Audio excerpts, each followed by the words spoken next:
Assalamualaikum warahmatullahi wabarakatuh. Selamat siang, salam sejahtera untuk kita semua. Kita berjumpa di pukul 1.30 waktu Indonesia Barat atau 2.30 waktu Indonesia Tengah dan pukul 3.30 waktu Indonesia Timur.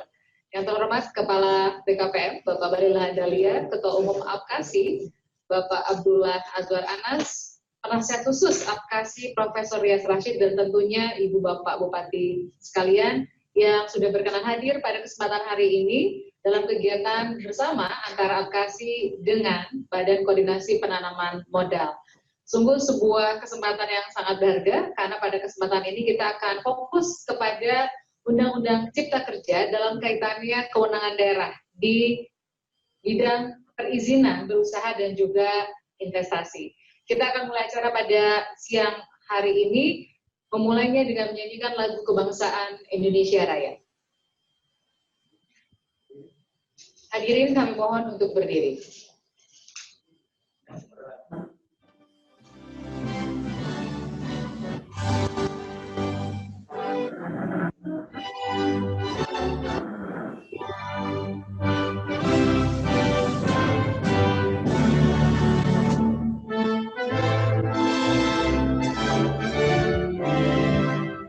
Dipandu Indonesia kebangsaan bangsa dan tanah air.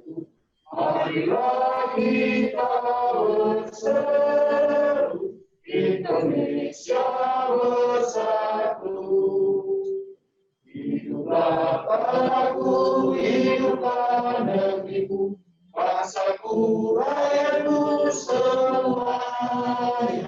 Bangunlah jiwanya, bangunlah badannya, untuk Indonesia Raya. Indonesia Raya, merdeka, merdeka, tanahku, negeriku yang kucinta. Indonesia Raya, merdeka, merdeka, hiduplah Indonesia Raya.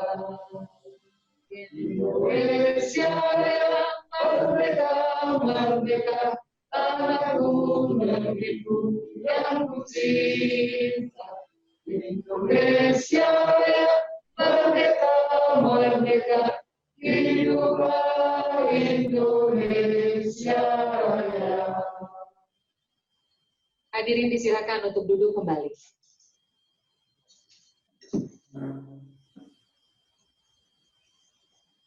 Ibu dan Bapak, hadirin sekalian, selanjutnya kita akan bersama-sama menyimak laporan kegiatan disampaikan oleh Direktur Eksekutif APKASI, Bapak Sarman Simanjorang. Kami silakan. Assalamualaikum warahmatullahi wabarakatuh. Salam sejahtera bagi kita semuanya. Shalom, Om Swastiastu, Namo Buddhaya, dan salam Bhinneka Tunggal Ika. Yang kami hormati Kepala BKPM Republik Indonesia, Bapak Bahlil Lahadalia. Yang kami hormati Penasehat Khusus APKASI, Profesor Dr. Rias Rashid, yang juga adalah pelopor dan tokoh daripada otonomi daerah yang ada di samping saya saat ini. Yang kami hormati dan kami banggakan Ketua Umum APKASI, Bapak Abdullah Azwar Anas, yang juga adalah Bupati Banyuwangi. Yang kami hormati Bapak Ibu, pengurus dan anggota APKASI di seluruh Indonesia. Saat ini sudah bergabung sekitar 166 kabupaten dan hampir sekitar 50 bupati, dan didampingi 5 atau 6 kepala dinas, jadi jumlahnya cukup banyak sekali yang hadir. Dan kami sapa juga yang mendampingi Bapak Kepala BKPM, Deputi Bidang Kerjasama, Bapak Rianto, Deputi Bidang Pelayanan, Bapak Ahmad Idrus, kemudian staf khusus Bidang Reformasi Birokrasi, Bapak Asyar Lubis, staf khusus Bidang Peningkatan Pengusaha Nasional, Bapak M. Pradana Indrapura, kemudian juga staf khusus, koordinator staf khusus, Bapak Eka Sastra, yang juga adalah komisaris Pupuk Kalimantan Timur. Kami hormati juru bicara BKPM, Ibu Tina Talisa, yang sekaligus juga kita minta menjadi moderator, dan juga Komite BKPM Bapak Rizal Kalvari Marimbo. Bapak Ibu yang kami hormati, puji syukur kita panjatkan kehadirat Tuhan Yang Maha Kuasa, karena pada hari ini kita dapat melaksanakan kegiatan silaturahmi dan juga dialog dengan Bapak Kepala BKPM Republik Indonesia dalam keadaan sehat walafiat. Untuk itu kami sangat mengapresiasi atas kesediaan Bapak Kepala BKPM bersilaturahmi langsung dengan para bupati untuk menjelaskan secara mendalam tentang kewenangan daerah di bidang perizinan. Sebelum acara ini dimulai, izinkan kami selaku Direktur Eksekutif Apkasi memberikan laporan singkat agar para peserta dapat memahami latar belakang dilaksanakan kegiatan ini. Sebagai mitra pemerintah, Apkasi sedari awal telah mencermati penyusunan RUU Cipta Kerja yang saat pemerintah mengajukan draft awal ke DPR RI. Di tengah pembahasan di Badan Legislasi DPR, Apkasi bersama anggota melakukan webinar yang menghadirkan Ketua Balik DPR RI guna memberikan masukan dan rekomendasi kepada DPR RI terkait hal-hal yang berhubungan dengan kewenangan pemerintah daerah. Apkasi juga terlibat dalam pembahasan RUU Cipta Kerja bersama 3 asosiasi pemerintah daerah lainnya guna memberikan masukan dan rekomendasi yang sama. Masukan dan rekomendasi yang disampaikan tentunya agar tidak menarik kewenangan yang selama ini telah dijalankan oleh daerah, termasuk di dalamnya retribusi dan pajak daerah serta perizinan dasar dan perizinan berusaha. Bapak Ibu Bupati yang kami hormati, sekitar 3 minggu yang lalu sebelum RUU ini disahkan menjadi undang-undang, kami mendapat arahan dari Ketua Umum Apkasi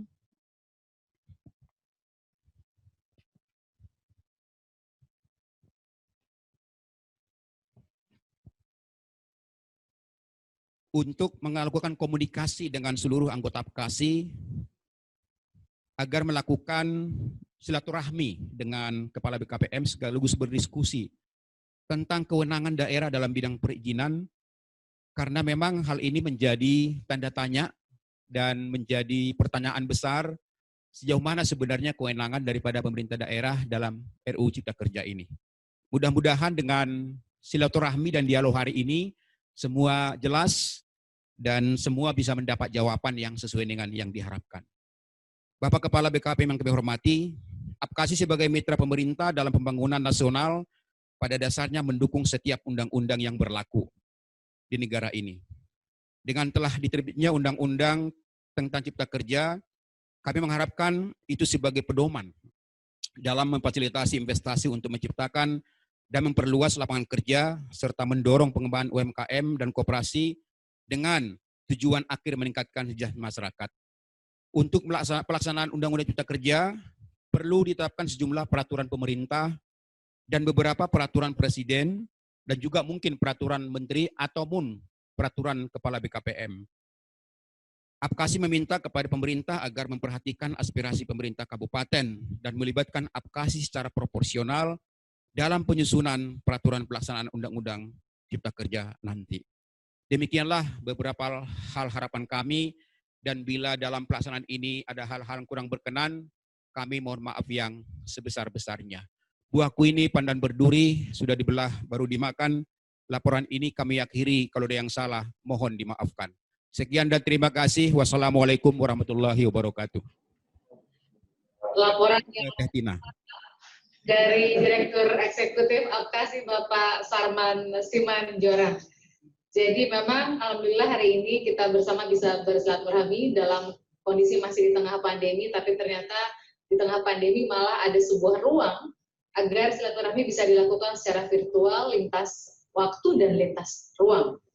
Selanjutnya kita akan bersama mendengarkan sambutan pembuka dari Ketua Umum Apkasi yang juga adalah Bupati Banyuwangi, Dengan hormat kami silakan Bapak Abdullah Azhar Anas. Baik, terima kasih Mbak Tina, Kalisa. Assalamualaikum warahmatullahi wabarakatuh. Selamat siang, salam sejahtera buat kita semua. Om Swastiastu, Namo Buddhaya, salam kebajikan, merdeka. Yang saya hormati, yang kita banggakan, Kepala BKPM Republik Indonesia, Pak Bahlil Lahadalia, beserta seluruh jajaran, ada para deputi hadir, juru bicara, komite BKPM dan lain-lain yang tidak bisa kami sebut satu persatu. Yang saya hormati Prof Ria, sehat Prof ya? Lama kita nggak bertemu ini. Webinar terus. Terima kasih Prof Rias, Sekretaris Eksekutif Apkasi, para bupati dari seluruh Indonesia dan para kepala perizinan yang juga bergabung, ada dari Dinas Tenaga Kerja, Dinas Sosial, dan banyak sekali staf-staf para kepala daerah yang bergabung di tempat ini. Ibu dan Mbak sekalian yang saya hormati, saya tidak akan panjang lebar. Tadi sebagian poinnya telah disampaikan oleh Pak Sarman. Para bupati dan kita semua, termasuk saya, hari-hari ini mendapatkan beragam respon yang datang ke kami. Mulai respon yang akademis, sampai yang respon dengan lempar-lempar batu dan bakar-bakar ban di depan kantor kita. Dan ini terjadi di banyak daerah, karena memang berbagai pasal yang beredar di media sosial itu berbeda-beda, tetapi sebagian telah ada berbagai klarifikasi dan pelurusan dari pasal-pasal yang muncul. Begitu juga terkait beredarnya kewenangan-kewenangan daerah yang akan dilakukan sentralisasi kembali dari berbagai kewenangan yang dimiliki oleh daerah. Ini pun juga beragam respon dan juga beragam penerimaan dari para kepala daerah. Oleh karena itu saya kira hari ini bagus sekali forum ini, kita nanti ingin mendengar dari Pak Kepala BKPM terkait terutama kewenangan daerah dalam bidang investasi dan perizinan usaha pada Undang-Undang Cipta Kerja ini. Ibu dan sekalian kami hormati Pak Kepala BKPM, harapan kami hari ini kami mendapatkan terkait fokus salah satunya adalah terkait dengan kewenangan daerah yang kami banyak mendapatkan pertanyaan. Tentu harapan kami nanti ini kita bisa diskusikan, setidaknya membangun pemahaman dari para kepala daerah setelah mendengar penjelasan dari Pak Kepala BKPM. Ibu dan Mbak sekalian saya hormati, hari ini juga kita baca, para bupati membaca, ini draft yang benar yang mana, ada versi 135 halaman, hari ini katanya draft finalnya adalah 812 halaman, dan seterusnya. Nah nanti ini kami mohon diberikan informasi, yang sesungguhnya yang benar draft ini yang berapa halaman. Tetapi bagi kami bukan soal berapa halamannya, tetapi para kepala daerah ini perlu mendapatkan penjelasan. Saya kira ini ada hikmahnya juga, Mbak Tina, ditunda kemarin, ya, setelah kita membaca bagaimana respon publik di daerah ini berbeda-beda, terutama respon dari para mahasiswa dan pelajar yang luar biasa kita lihat di lapangan. Nah, harapan kami nanti dengan model webinar ini, pasal-pasal tertentu mungkin tidak perlu lama, karena kalau webinar terlalu lama ini kadang juga tidak masuk juga di di pikiran kita secara komprehensif. Saya setuju per tematik kira-kira gitu, sehingga nanti kami mendapatkan penjelasan yang relatif komprehensif. Dan di sini teman-teman, kami misalnya ini saya ajak kepala perizinan, saya ajak juga kepala dinas pariwisata, kami ajak beberapa kepala dinas untuk mendengarkan pada hari ini. Jadi sebenarnya ngikuti ini banyak sekali Pak Kepala BKPM, Pak Bahlil dan Ibu Tina. Saya kira ini dari saya, akhirnya kami berharap pertemuan ini memperjelas apa sesungguhnya terkait dengan Undang-Undang Cipta Kerja, khususnya terkait dengan kewenangan daerah ini dan lain-lain dan lain-lain. Terima kasih Prof Rias yang juga berdiskusi dengan kami dalam bentuk berbagai rumusan sikap Apkasi, dan juga terima kasih kepada para bupati. Di tengah kesibukan yang luar biasa, saya lihat di beberapa bupati di seluruh Indonesia, tapi hari ini para bupati sengaja khusus untuk mendengarkan penjelasan terkait dengan Undang-Undang Cipta Kerja ini. Terima kasih Mbak Tina, terima kasih Pak sekalian. Kurang lebihnya saya mohon maaf, saya dari Banyuwangi. Wallahumma fiq lakum bithoriq. Wassalamualaikum warahmatullahi wabarakatuh. Om Santi Santi Santi Om. Namo Buddhaya, salam kebajikan.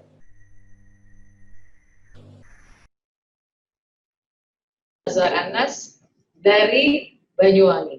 Dari Banyuwangi kita kembali lagi ke Jakarta, karena kita akan menyimak pengantar Prof. Rias Rashid sebagai tokoh pelopor pionir pemerintahan daerah. Kita akan mendengarkan pencerahan dan juga masukan arahan dari beliau, karena itu kami silakan langsung kepada Profesor Rias Rashid. Terima kasih Mbak Talisa. Bismillahirrahmanirrahim. Assalamualaikum warahmatullahi wabarakatuh.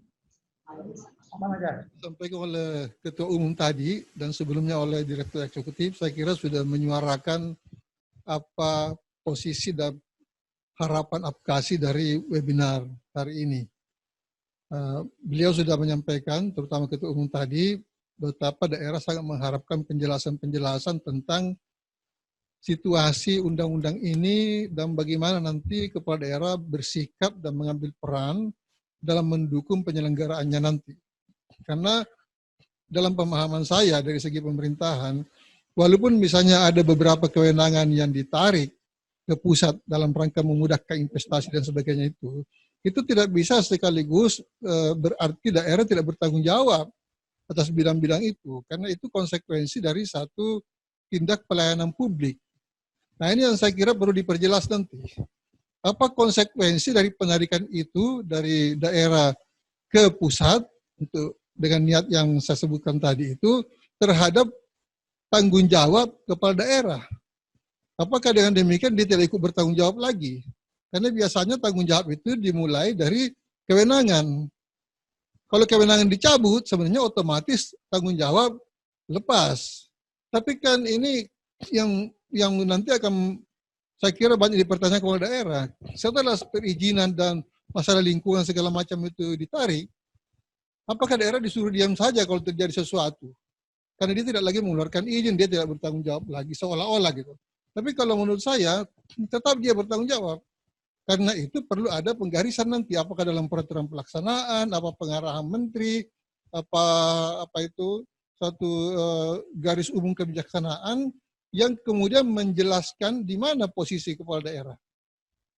Satu contoh misalnya, dahulu ini penarikan kewenangan yang sebelumnya. Dahulu kewenangan pengawasan terhadap tenaga kerja asing itu ada di daerah. Setelah ditarik ke pusat, terjadi kegaduhan di daerah, bupati tidak tahu mau bikin apa, dia tidak punya kewenangan. Nah karena itu saya kira Bapak Ketua BKPM, kami mohon untuk menjelaskan segala sesuatu menyangkut ini biar clear kepada semua bupati. Di mana posisi mereka setelah kewenangan-kewenangan itu ditarik. Karena kita hanya fokus pada hal itu hari ini. Kita tidak membahas Undang-Undang Cipta Kerja ini secara menyeluruh.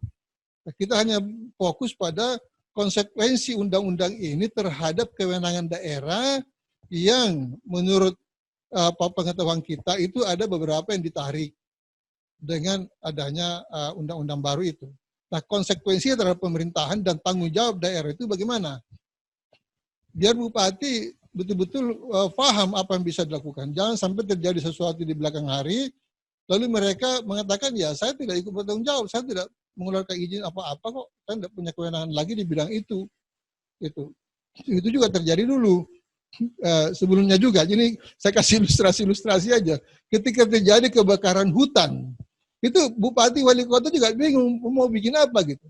Dia tidak punya kewenangan lagi dalam bidang kehutanan. Gitu. Nah ini hal-hal yang seperti itu. Termasuk terjadi pemboman ikan di laut, di pantai.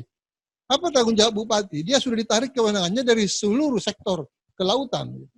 Yang dulunya pernah dikasih sekian mil gitu. Nah sekarang ini apa disuruh jadi penonton aja?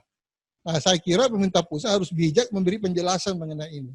Dan konsekuensinya. Termasuk menurut saya, kalau ada penarikan kewenangan itu bermakna atau berimplikasi pada pengurangan penerimaan daerah, maka itu seyogyanya pemerintah pusat memikirkan kompensasi terhadap itu gitu loh. Karena ini kan satu kesatuan, pemerintah ini satu kesatuan. Tidak bisa misalnya pemerintah pusat menarik kekuasaan ke Jakarta atau kewenangan ke Jakarta, lalu daerah merana tidak bisa bikin apa-apa karena tidak punya kewenangan. Apalagi kewenangan itu yang berkaitan dengan penerimaan daerah.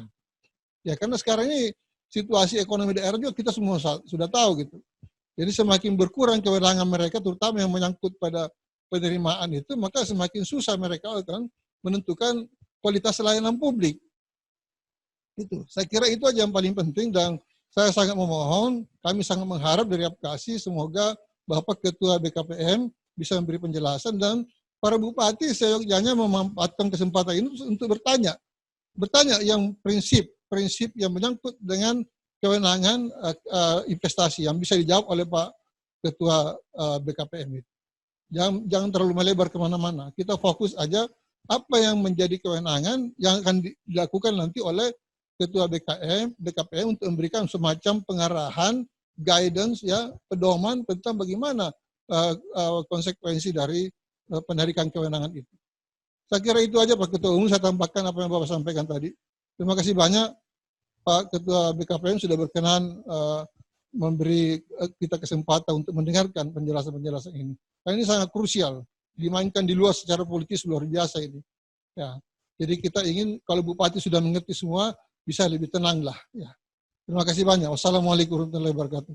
Rashid sudah menyampaikan pengantar diskusi dalam webinar kali ini. Berikutnya kita akan menyimak bersama apa yang diharapkan oleh para kepala daerah, yaitu penjelasan terkait kewenangan daerah dalam Undang-Undang Cipta Kerja, utamanya terkait dengan investasi dan perizinan berusaha. Kami langsung berikan kesempatan dengan hormat Kepala BKPM Bapak Bahlil Lahadalia. Bismillahirrahmanirrahim. Assalamualaikum warahmatullahi wabarakatuh. Yang saya hormati Pak Azwar Anas dan Pak Prof Rias. Pak Prof, apa kabar? Ini saya jujur aja Pak Prof, ini saya ingat tahun 99 dulu waktu masih kuliah, pulang kita kehabisan uang tiket di Jakarta. Pak Prof pernah kasih saya duit waktu itu sebagai senior. Pak Prof, makasih banyak ya. Pak Prof, ini punya cerita panjang ini. Kalau Pak Prof ini banyak membina dari timur soalnya. Pak Ketum Apkasi dan Bapak Ibu Bupati semua peserta, Shalom, Om Swastiastu, Namo Buddhaya, salam kebajikan. Pertama saya mohon maaf karena terlambat 30 menit. Tadi pas ada rapat dengan Menko Polhukam terkait dengan demo-demo saudara-saudara kita tentang Undang-Undang Cipta Kerja. Saya menindaklanjuti apa yang diarahkan oleh Pak Sarman. Pak Sarman ini ketua umum kita, Pak Ketum Apkasi. Kelihatannya kita boleh jadi kepala BKPM, Bapak boleh jadi Ketum Apkasi, tapi pemimpin kita Pak Sarman. Karena Pak Sarman ini yang suka perintah-perintah kita. Karena itu kita menjalankan perintah Pak Sarman sebagai sekretaris eksekutif. Direktur eksekutif. Namanya aja direktur. Nah, coba bahaya. Saya memulai dari 3 hal aja. Saya tidak akan membahas karena undang-undang ini kan terdiri dari 15 bab, 11 klaster, 812 halaman, 186 pasal, dan terakhir itu adalah akumulasi dari 76 undang-undang yang dicomot. Mungkin besok DPR akan menyerahkan itu kepada eksekutif. Dan saya pikir Pak Ketum Apkasi lewat Pak Eka Sastra sebagai staf khusus sudah mendapatkan draftnya. Dan insya Allah draft itu sudah final Pak Eka ya, sudah final. Namun Pak Ketum jangan dulu disebarkan karena besok baru diserahkan secara resmi. Tadi saya katakan ada 3 hal terkait dengan kewenangan daerah yang dikaitkan dengan investasi. Yang pertama mungkin saya memberikan peta prolog sedikit dulu. Kita punya tenaga kerja sekarang existing itu 7 juta. Angkatan kerja per tahun, tamatan SMA, tamatan perguruan tinggi itu 2,9 juta. Yang kena PHK dari COVID itu 3,5 juta yang terdaftar di tenaga kerja. Tetapi menurut data dari Kadin dan dari HIPMI itu kurang lebih sekitar 5-6 juta. Kalau kita mau total itu sekarang kurang lebih sekitar 15 juta. 15 juta inilah sekarang yang kita harus menyiapkan lapangan pekerjaan. Nah, karena oleh undang-undang pemerintah berkewajiban untuk menyiapkan lapangan pekerjaan, dalam pandangan kami, bahwa sangatlah tidak mungkin 15 juta ini akan bisa diterima lewat PNS, atau karyawan BUMN, atau TNI Polri. Itu nggak mungkin. Maka harus dilakukan terobosan. Terobosannya ini tidak lain dan tidak bukan adalah bagaimana bisa kita mendatangkan investasi untuk menanamkan modal. Penanaman modal ini jangan diartikan hanya untuk yang besar-besar aja. sekarang kami diperintahkan oleh Pak Presiden termasuk UMKM juga diurus. Tidak hanya asing, tapi juga dalam negeri. Namun saya ingin menyampaikan fakta juga sekarang. Pak Prof, saya yakin Pak Prof lebih paham bahwa terjadi ego sektoral yang sangat besar di Republik ini. Izin kementerian lembaga terhadap izin usaha itu masing-masing ego sektoralnya Kementerian Teknis minta ampun. Yang kedua, aturan kita yang tumpang tindih antara kabupaten kota, provinsi, dan pusat. Harus kita akui ini bersama. Yang ketiga, harga tanah yang mohon maaf tidak kompetitif dengan negara-negara lain di Asia Tenggara. Termasuk upah buruh kita yang belum kompetitif. Bahkan tingkat kenaikannya per tahun kurang lebih sekitar 8,5%. Dan paling tertinggi kita di Asia Tenggara. Nah, terkait dengan itu, undang-undang ini pasal 174 kalau tidak salah ini. Pasal 174 tentang kewenangan daerah. Jadi, pasal 174 itu adalah kewenangan yang ada pada kementerian lembaga, termasuk kepala daerah, dimaknai sebagai bagian pendelegasian kewenangan presiden kepada kementerian lembaga dan kepala daerah. Nah, selama ini, kementerian lembaga ini juga tidak hanya bupati gubernur yang izinnya terlambat, mohon maaf. Kementerian lembaga ini juga masalah besar. Waktu kami masuk di BKPM, sedikit Pak Prof saya menyampaikan, begitu kami masuk di BKPM, izinnya itu NIB keluar 3 jam. Tetapi notifikasinya, itu orang kalau tawaf 7 kali di Mekah, ini tawaf ke kementerian mungkin nggak jelas kapan selesainya, Pak Prof. Maka ini juga jadi sumber penghambat investasi. Contoh kecil di tempatnya Pak Ketum Apkasi, Pak Anas, mau bikin kabel kar, izinnya sudah 2 tahun nggak selesai karena izinnya di Kementerian Kehutanan. Nah, Impres nomor 7 kemarin sudah dilakukan bahwa izin semua di BKPM, tetapi kajian teknisnya di sana. Dengan undang-undang ini, Pak Prof, maka NSPK kita langsung terbitkan.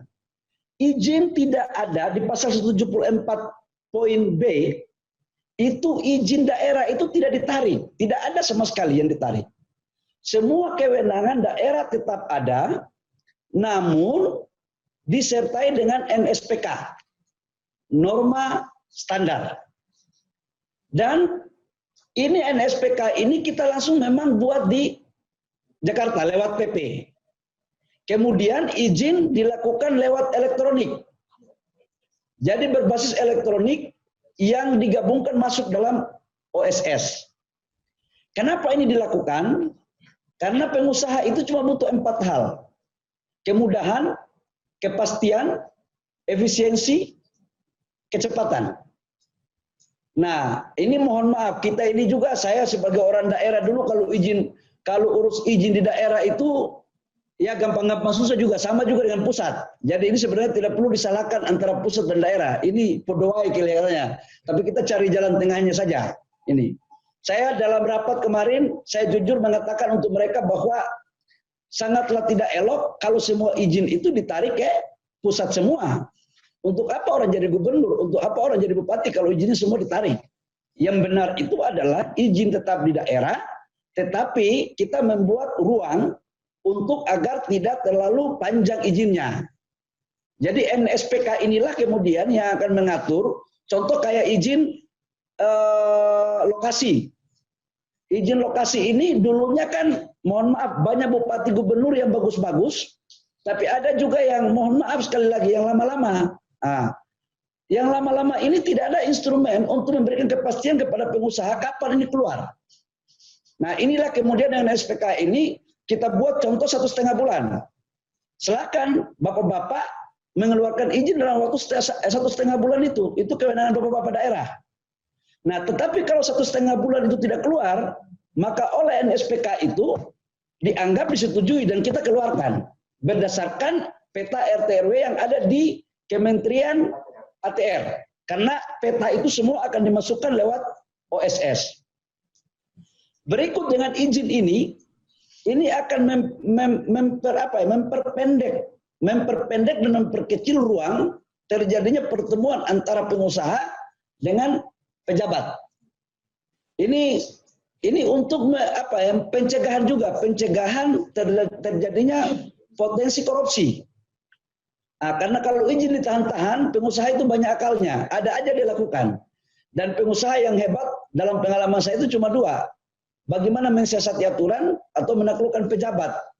Nah ini biasanya begitu sih, mudah-mudahan ke depan tidak lagi terjadi seperti itu. Itu pengalaman saya itu sebenarnya. Saya tidak mengatakan bahwa seperti itu pengalaman saya. Nah, itu kemudian untuk menyangkut dengan izin. Jadi tidak ada izin satupun terkait dengan izin usaha yang ditarik ke pusat. Itu di pasal 174 itu. 174 itu, pasal 174. Yang ada hanyalah izin tetap di daerah, tetapi disertai dengan NSPK, kemudian di-online-kan dengan OSS. Tidak ada lagi izin yang manual-manual. Langsung di-online-kan dengan OSS. Nah, OSS ini nanti BKPM lagi membuat, karena lembaga pengelola OSS ini BKPM, kita sekarang lagi membuatkan OSS versi Undang-Undang Cipta Kerja. Nanti kita bagikan, kita akan turun bagikan kepada seluruh pemerintah daerah, kabupaten, kota, supaya semua nyambung. Kenapa harus kita buat sekaligus? Karena kalau tidak kita buat, mohon maaf, ada aja alasan. Mungkin aplikasinya tidak bisa sinkron, apa segala macam. Dan kemudian kita bikin pelatihan. Itu satu, menyangkut dengan izin. Yang kedua, menyangkut dengan izin UMKM. UMKM ini, saya ingin menyampaikan bahwa sebenarnya undang-undang ini pro kepada UMKM yang paling tinggi. Kenapa? Karena izin untuk UMKM tidak lagi seperti izin ketika mereka mendirikan perusahaan dulu. UMK itu cukup dengan 1 lembar aja. Bukan yang menengah. Kalau yang menengah itu kan pendapatannya sudah di atas 10 miliar itu. Nah, UMK saja itu izinnya 1 lembar. Tidak perlu ada notifikasi di tempat lain lagi. Daftar di OSS, NIB, langsung itu dijadikan sebagai rujukan untuk izin. Yang kedua, dengan UMKM ini, dulu produk UMKM tidak ada kewajiban negara untuk hadir dalam membeli produk mereka. Sekarang dengan undang-undang ini, negara harus hadir lewat Kementerian BUMN untuk menjadi faktor yang akan mengumpulkan produk-produk mereka. Kemudian negara hadir untuk marketingnya, seperti di Thailand dengan beberapa negara lain. Yang ketiga, untuk koperasi, dia nggak perlu syaratnya 20 orang lagi, cukup 9 orang saja. Itu pun lewat NIB. Yang berikut lagi, UMKM sekarang setiap pengusaha yang masuk, baik dari asing maupun dalam negeri ke daerah tersebut, wajib menggandeng pengusaha nasional yang ada di daerah itu dan UMKM. Itu sudah wajib. Kalau tidak izinnya, mohon maaf, kita ya dengan ya bahasa kasarnya itu ya bagaimana kita buat sampai mereka ikut gitu. Jadi jangan sampai ada pengusaha yang mengendalikan pejabat. Pejabat yang harus mengatur pengusaha. Kira-kira bahasa jeleknya begitu. Nah, terkait dengan UMKM ini juga. UMKM kita ini 99,7% dari total unit usaha, kurang lebih sekitar 64 juta. Tetapi mereka ini 60% itu adalah sektor informal. Karena sektor informal, maka mereka tidak bisa masuk kepada akses perbankan. Perbankan kita, satu total perbankan kita itu kredit lendingnya, itu kurang lebih sekitar 6.000 triliun. Dari 6.000 triliun itu, untuk UMKM tidak lebih dari 1.127 triliun, tidak lebih dari 20%. Presiden ingin harus minimal 40-60 UMKM, 60 pengusaha besar. Tetapi aksesnya nggak bisa karena tidak ada legalitasnya itu. Dengan undang-undang ini kita mempercepat kita punya legalitas. Yang berikut juga, UMKM ini dipersiapkan betul untuk generasi muda kita yang selesai kuliah, selesai sekolah, mereka bisa menjadi pengusaha karena jumlah pengusaha kita masih sedikit. Saya pikir itu Pak Ketua Umum. Satu lagi, menyangkut AMDAL. Biar kita clear nih. Di izin AMDAL-nya lingkungan itu dibagi menjadi 3. Kalau izin ringan yang tidak punya resiko, itu tidak perlu pakai AMDAL, tetapi dia semacam izin surat pernyataan. Kalau yang menengah itu pakai UKL UPL. Kalau yang berat itu pakai AMDAL, tetapi birokrasi AMDAL-nya yang kita persempit. Jangan lagi kayak sekarang ini, AMDAL kita ini hanya konsultan, kemudian mohon maaf ada oknum yang mengurusnya, dengan kadang-kadang Tuhan yang tahu kapan keluarnya izin itu. Kadang-kadang pengalaman saya mengurus izin AMDAL tambang saya itu bisa 1 sampai 1,5 tahun. Kalau bikin pabrik di luar negeri sudah produksi, AMDAL kita belum selesai. Nah ini kita persempit waktunya dengan tidak menghilangkan substansi, melibatkan masyarakat lokal, ada sosialisasinya. Bahkan dimungkinkan untuk pihak-pihak NGO juga ikut terlibat dalam proses pembahasan itu. Jadi tidak ada juga yang dihilangkan. Cuman sekarang AMDAL itu dimasukkan sebagai bagian daripada izin usaha. Jadi kalau sekarang ini orang melanggar AMDAL, tidak ada kena sanksinya. Tetapi ke depan, siapa melanggar AMDAL ada sanksinya, bahkan sampai dengan mencabut izin usahanya. Sehingga perusahaannya juga punya tanggung jawab dan penuh dengan rasa hati-hati dalam melaksanakan perizinannya. Saya pikir itu beberapa hal terkait karena dibatasi untuk urusan izin saja. Saya pikir itu beberapa hal yang perlu saya sampaikan. Demikian Pak Ketua Umum dan Pak Prof dan Bapak Ibu Bupati DPMPTSP dan seluruh peserta rapat pada siang hari ini. Senang bisa berjumpa dan bisa silaturahmi. Assalamualaikum warahmatullahi wabarakatuh. Penjelasannya Bapak Ketua BKPM, saya kira Bupati semua sudah sampai pada tingkat pemahaman yang cukup sampai tahap ini, dan kami percaya bahwa konsultasi berikutnya antara Ketua Umum dengan Kepala BKPM itu akan lebih memperjelas lagi harapan-harapan ini akan terwujud. Kami sangat berterima kasih bahwa ada komitmen-komitmen yang konkret dari Pak Ketua Kepala BKPM ini, dan para bupati akan merasa nyaman bekerja sama dengan BKPM yang kedepannya. Saya cuma ingin menyampaikan satu hal saja sebagai catatan informasi bahwa APKASI melalui beberapa bupati dulu sudah pernah mengajukan gugatan ke MK menyangkut penarikan kewenangan, terutama sektor pertambangan itu. Tapi MK menolak. Artinya sampai hari ini yang berlaku adalah Undang-Undang Nomor 23 untuk kewenangan itu.